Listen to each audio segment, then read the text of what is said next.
Това е една обикновена презентация за едно необикновено събитие.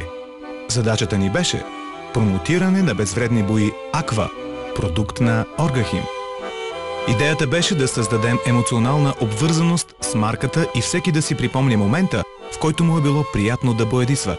Защото когато човек боядисва, той твори, пресъздава своя идея, мечта, емоция, представата си за дома, в който иска да живее.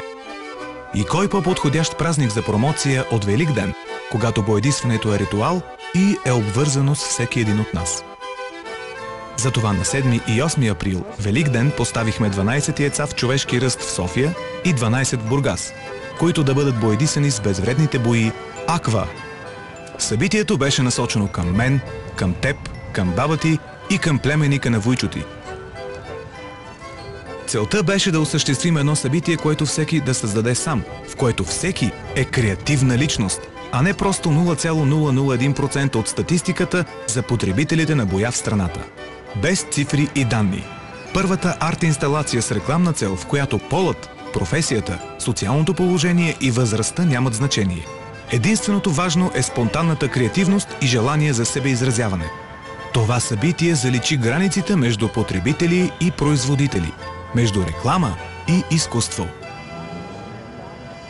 Кога сега, в какъв цвят? Какво правиш, бе? Стига, бе, в какъв цвят? Ма гледай го какъв негоден, оранжево, жълто е това. Ами много ясно. Това скоро няма да е момиче. Да. Ще е Art Installation.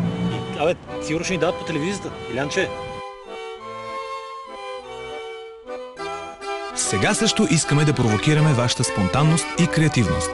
На всяка маса предварително беше поставен един голям лист и моливи за рисуване. Целта е да покажем, че във всеки един момент човек е креативен, без значение къде е и какво прави.